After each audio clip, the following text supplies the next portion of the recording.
ನ್ಯಾಯಕ್ಕಾಗಿ ಹೋರಾಟ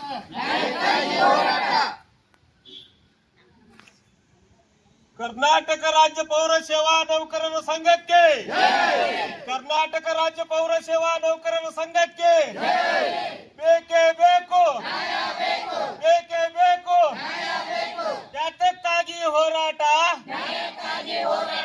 ಯಾತಕ್ಕಾಗಿ ಹೋರಾಟ ಎಲ್ಲಿಯವರೆಗೆ ಹೋರಾಟ ಎಲ್ಲಿಯವರೆಗೆ ಹೋರಾಟ ಕರ್ನಾಟಕ ರಾಜ್ಯ ಪೌರ ಸೇವಾ ನೌಕರರ ಸಂಘಕ್ಕೆ ಕರ್ನಾಟಕ ರಾಜ್ಯ ಪೌರ ಸೇವಾ ನೌಕರರ ಸಂಘಕ್ಕೆ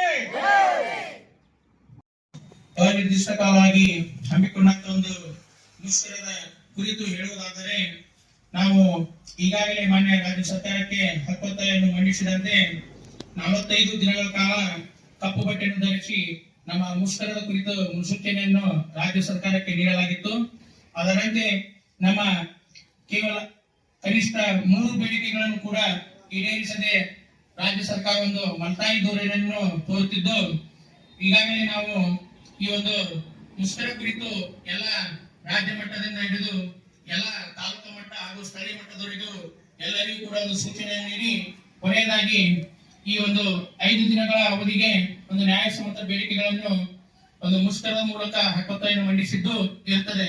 ಇದರಲ್ಲಿ ಪ್ರಮುಖವಾದದ್ದು ಏನಪ್ಪಾ ಅಂತಂದ್ರೆ, ನಾವು ರಾಜ್ಯದ ನಗರ ಸಂಸ್ಥೆಯಲ್ಲಿ ಇರ್ತಕ್ಕಂಥ ಒಂದು ಸರ್ಕಾರಿ ನೌಕರಿಗೆ ಇರ್ತಕ್ಕಂಥ ಒಂದು ಸೌಲಭ್ಯಗಳಾದಂತ ಸಂಜೀವಿನಿ ಆರೋಗ್ಯ ಸೇವೆ ಹಾಗೂ ಕೆಜೆಡಿ ಸೇವೆಯನ್ನು ನಮಗೂ ಕೂಡ ಒಂದು ವಿಸ್ತರಣೆ ಮಾಡುವುದು, ಜೊತೆಗೆ ನಮ್ಮ ಸ್ಥಳೀಯ ಸಂಸ್ಥೆಯಲ್ಲಿ ಈಗಾಗಲೇ ಹೊರಗತಿ ಮೂಲಕ ಒಂದು ಸೇವೆಯನ್ನು ಸಲ್ಲಿಸುತ್ತಾ ಇರುವ ನೀರು ಸರಬರಾಜು ಸಿಬ್ಬಂದಿ, ಚಾಲಕರು ಹಾಗೂ ಲೋಡರ್ಸ್ ಗಳನ್ನು ಮತ್ತು ಸ್ಯಾನಿಟರಿ ಸೂಪರ್ವೈಸರ್ಗಳನ್ನು ಒಂದು ಕಾಯಂ ಹಾಗೂ ನೇರ ಪಾವತಿಯನ್ನು ಮಾಡುವುದು, ಜೊತೆಗೆ ದಿನಗೂಲಿ ಕ್ಷೇಮಾಭಿವೃದ್ಧಿ ಸಮಾನ ಕ್ಷೇತ್ರಕ್ಕೆ ಸಮಾನ ಕೆಲಸವನ್ನು ಮಾಡುವವರಿಗೆ ಒಂದು ಪರಿಗಣನೆ ಮಾಡುವುದು ಹಾಗೂ ಈಗಾಗಲೇ ನೇಮಕಗೊಂಡಂತ ಏನು ನೌಕರರ ಒಂದು ಕಳೆದ 2 ವರ್ಷದಲ್ಲಿ ಅವರಿಗೆ SFC ಮೂಲಕ ವೇತನ ಅನುದಾನವನ್ನು ನೀಡಬೇಕಂತ ಹೇಳಿ ಹಕ್ಕೊತ್ತಾಯ ಮಾಡಿದ್ವಿ.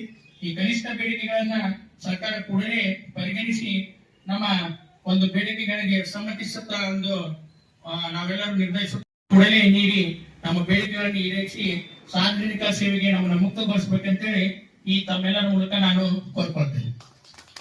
ಈ ಒಂದು ಅನಿರ್ದಿಷ್ಟವಾಗಿ ಹಮ್ಮಿಕೊಂಡಂತಹ ಮುಷ್ಕರ ಇದೇ ರೀತಿಯಾಗಿ ಒಂದು ಮುಂದುವರಿಸುವ ಒಂದು ಸೂಚನೆಯನ್ನ ನಮ್ಮ ರಾಜ್ಯ ಮಟ್ಟದ ಹಾಗೂ ಜಿಲ್ಲಾ ಮಟ್ಟದಿಂದ ನಿರ್ದೇಶನ ಬಂದಿರ್ತೈತಿ. ಅದ್ರ ಪ್ರಕಾರ ನಾವು ಕಾರ್ಯನಿರ್ವಹಿಸ್ತೀವಿ. ಸಾರ್ವಜನಿಕರಿಗೆ ತೊಂದರೆ ಆಗದಲ್ರಿ? ಸಾರ್ವಜನಿಕ ತೊಂದರೆ ಆಗಬಾರ್ದಂತಾನೆ ನಾವು ಈಗ 45 ದಿನಗಳ ಕಾಲ ಸರ್ಕಾರಕ್ಕೆ ಒಂದು ಮುನ್ಸೂಚನೆ ಕೊಡುತ್ತಾ, ಜೊತೆಗೆ ಅವ್ರ ಗಮನಕ್ಕೆ ಹಲವಾರು ಬಾರಿ ಪ್ರಯತ್ನವನ್ನು ತಂದು ಕೊನೆಗೆ ಸರ್ಕಾರ ಸ್ಪಂದನೆ ಇರುವುದರಿಂದ ಈ ಒಂದು ನಾವು ಮುಷ್ಕರವನ್ನು ಹಮ್ಮಿಕೊಂಡಿದ್ದೇವೆ. ಸಾರ್ವಜನಿಕರ ದೃಷ್ಟಿ ಇಟ್ಟುಕೊಂಡು ಒಂದು ಅರ್ಧ ಟೀಮ್ ಮತ್ತು ಅರ್ಧ ಟೀಮ್ ಮಾಡಬಹುದು. ಅದರಿಂದ ಸೇವೆಗಳು ಕಂಟಿನ್ಯೂ ಆಗಿ ಸಮರ್ಪಕವಾಗಿ ಸಾರ್ವಜನಿಕರಿಗೆ ಮುಟ್ಟುವುದರಿಂದ ನಮ್ಮ ಒಂದು ಬೇಡಿಕೆ ಸರ್ಕಾರಕ್ಕೆ ಕೂಗು ಮುಟ್ಟದೇ ಇರೋ ಸಾಧ್ಯತೆ ಇರುವುದರಿಂದ ನಾವು ಈ ನಿರ್ಧಾರ ಕೈಗೊಂಡಿದ್ದೇವೆ.